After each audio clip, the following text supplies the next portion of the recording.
어떻게 하면 예수님을 해할 수가 있을까? 독사 같은 눈들이 주위를 지켜보고 있을 때이다. 회당에 한쪽 손이 오그라진 병자를 돌보고 계셨는데 유대인들은 예수님께 거룩한 안식일에 병든 자를 치료해줘도 됩니까? 라며 시비를 건넨다. 안식일을 거룩히 지키지 못하면 자기 목숨을 내놓아야 한다는 것이 유대인들의 논리다. 이걸 잘 알고 계신 예수님은 덫에 걸린 모양을 하신다. 안식일에 어린 양이 웅덩이에 빠져 못 나오면 끌어내야 하지 않느냐. 예수님은 거창한 철학 사상 얘기하지 않으시고 박애주의도 표방하지도 않으셨다지만 멋진 비유 말씀으로 교활한 덫에서 빠져나오신다. 예수님은 온 우주의 삼라만상들이 안식을 취하는 것이야 말로 진정한 안식일인 것을 인식하고 계셨던 것이다. 예수님께서 손이 오그라진 사람을 치유하신 것은 과연 못 쓰는 손만 치유하신 걸까? 오그라들고 망가진 마음을 치유하신 것은 아닐까? 예수님은 구부러지고 오그라들고 접혀지고 망가진 마음을 고치어서 다시 회복하여 내게로 오라는 의미는 아닐까요? 세상 삶, 그로 인해 생기는 주름살을 다리미로 다림질을 하라는 것이다. 다리미로 쭉쭉 눌러 다림으로써 다시 원상 복귀하여 내게로 오라는 것이다. 2000년 전 갈릴레아 호수 주위에는 가난하고 소외받은 눈멀고 말 못하는 이들이 많았던 모양인데 이들은 마귀나 귀신에 들린 사람쯤으로 생각하였다. 그러므로 예수님이 이런 귀신을 쫓아내는 것을 본 유대인들은 겁에 질렸다. 귀신을 상대하여 이겼으니 큰 진의 힘을 빌려 쓰는 것으로 판단하여 질의 겁을 먹은 것이다. 그래서 우두머리 귀신 베엘제불의 힘을 빌려 귀신을 내쫓는 것으로 알았다. 이에 대하여 예수님은 사탄이 사탄을 쫓아내면 사탄 나라는 어떻게 유지하겠느냐? 그리고 계속하여 하느님의 영으로서 마귀를 쫓아내는 것이라면 하느님 나라가 벌써 와 있는 것이다. 이것은 파격적 말씀처럼 보이나 이미 하느님의 나라가 와 있다는 말씀이다. 예수님이 이 세상에 계시니 당연한 말씀이 아닌가? 예수님은 올리브산의 겟세마니에서 경비병들에 의해 체포되었다. 두 손과 몸이 묶인 채로 산에 내리막길을 걸어갔을 터이다. 예루살렘의 성곽문을 통과하여 카야파 관저로 경비병들은 끌고 갔을 것이다. 예수님이 체포되시자 제자들은 사방팔방으로 도망쳐 달아나 버렸다. 얼마나 삶에 대한 애착이 강하였으면 몸에 두르는 천까지 던져버리고 알몸으로 도망친 것으로 성경에 기록이 되어 있으니 말이다. 그렇지만 베드로와 사도 요한만이 멀찌감치 떨어져 예수님의 뒤를 따르고 있었다. 유대인들은 예수님께 신성모독이라는 증거를 찾아서 극형에 처하려고 하는데 다른 사유가 없었기 때문이었으리라. 사람의 손으로 지은 성전을 허물고 사람 손으로 짓지 않는 다른 성전을 사흘 만에 세우겠다. 고하신 말씀에 시비를 걸었다. 이 말에 대해 예수님은 아무런 대꾸도 하시지 않으셨다. 예수님의 깊은 말씀의 뜻을 설명하려고 해도 분명 구차한 변명쯤으로 여길 유대인들이었을 것이기 때문인 것이다. 밤이 되면 쌀쌀해지는 사막기후의 특색으로 차가운 기온 속에서 베드로는 불을 쬐고 있었고 예수님의 재판은 계속되었지만 지지부진하자 대사제 가야파가 직접 나서서 신문한다. 예수님이 하느님의 아들이고 메시아인지 밝히시오라고 묻는다. 가야파의 비겁하고 야비한 질문이다.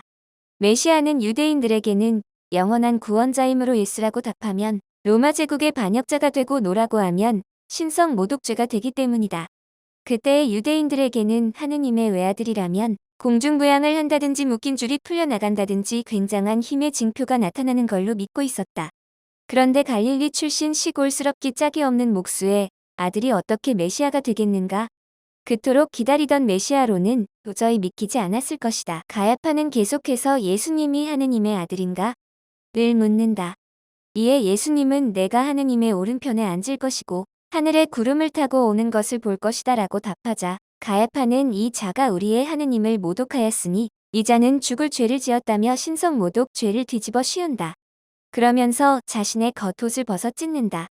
당시에는 신을 모욕할 때에 걸치고 있던 겉옷을 찢는 풍습이 있었다. 그때 당시에는 왜 유대인들은 예수님을 왜 몰라보았을까? 유대인들은 구약 성서를 기초로 하여 나름의 하느님 형상을 그리고 이런 큰 능력을 보이실 것이야 하는 예상되는 하느님의 고정관념 때문일 것으로 생각된다. 하느님은 본래부터 존재하셨고 과거에나 지금에나 미래에도 함께 존재하신다.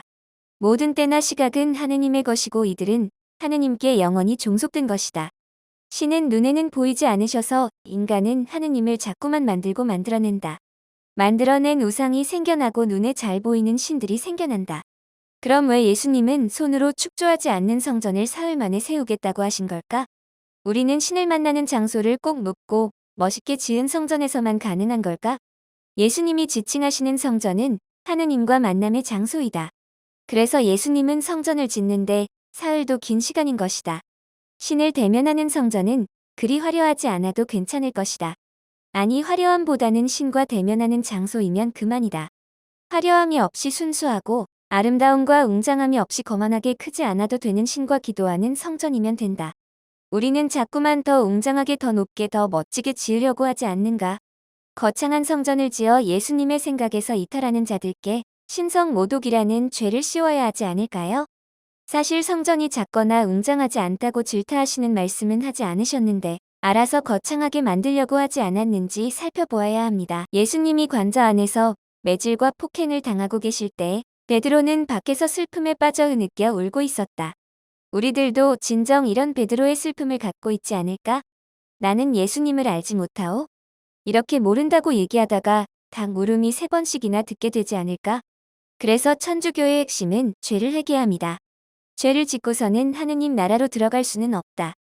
회개는 믿는 자의 자아 포기에 의해 이루어지며 바로 주관이나 고집 같은 무기를 버리고 투항하여 하느님께로 나아가는 것입니다.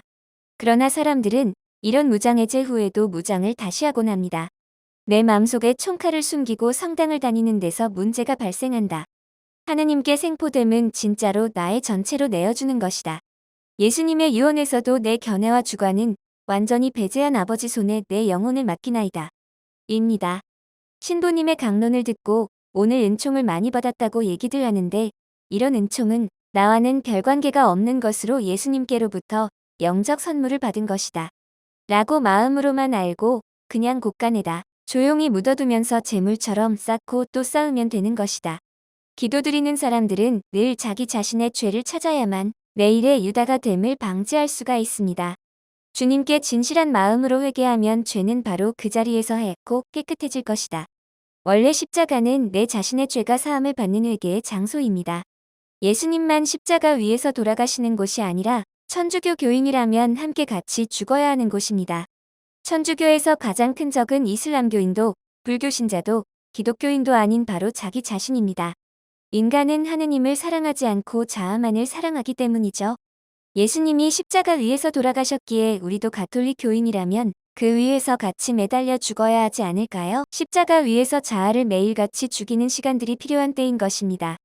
우리들의 눈앞에 이미 하느님의 나라가 와 있는데도 우리는 그 나라를 보지도 못했다고 하니 하시는 말씀이다. 우리들이 지은 죄와 신에 대하여 불경스러움은 전부 회개하면 용서가 되지만 용서받지 못하는 죄가 하나 있는데 그 죄가 성령모독이다. 성령모독은 성령에 관하여 모욕적인 언행이자 성령을 해하는 것이다. 삼위일체란 성부, 성자와 성령은 하나로서 서로 통하는 것이다. 위격은 모두 하느님과 동격이다. 신의 초월성을 해하는 것으로 곧 근원 즉 삶의 터전인 기본을 해치는 일로 절대 용서가 되지 않는다는 것이다. 기본인 밭이 망가지면 여기서 소출되는 갖가지의 농산물의 회복이 불가능해진다는 말이다. 성령은 믿음에 있어 그 무엇보다 제일 중요한 것이고 믿음에 없어서는 성립이 안 되는 것이기도 한 것이다.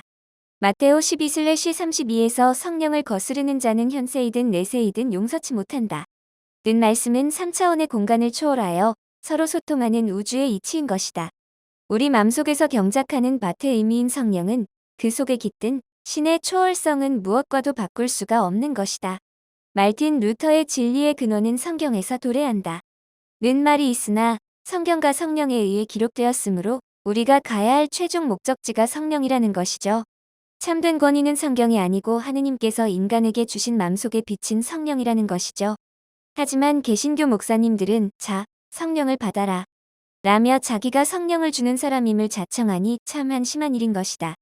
유대인들도 참된 진리의 근원을 율법서로 보고 그 안의 가르침을 절대 행동의 지침으로 삼았다. 그들의 안목에는 오직 율법만 보였고 그것을 제일로 여겼다. 예수님의 견해는 무엇을 모티브로 하는 율법서인가? 율법은 하나의 장식일 뿐이고 무엇을 얻기 위한 방법으로 본다. 그렇다면 성경을 통해 우리가 얻기 위한 만나기 위한 것은 성령이다. 성령은 하느님과 예수님을 이어주는 분으로 신의 초월성에 유래한 것이다. 성령이 내 앞에 계실 때에 틀림없이 자아는 멀리 도망갈 것이다. 아집은 사라지고 신념이 없어지고 자신의 패배로 이어진다.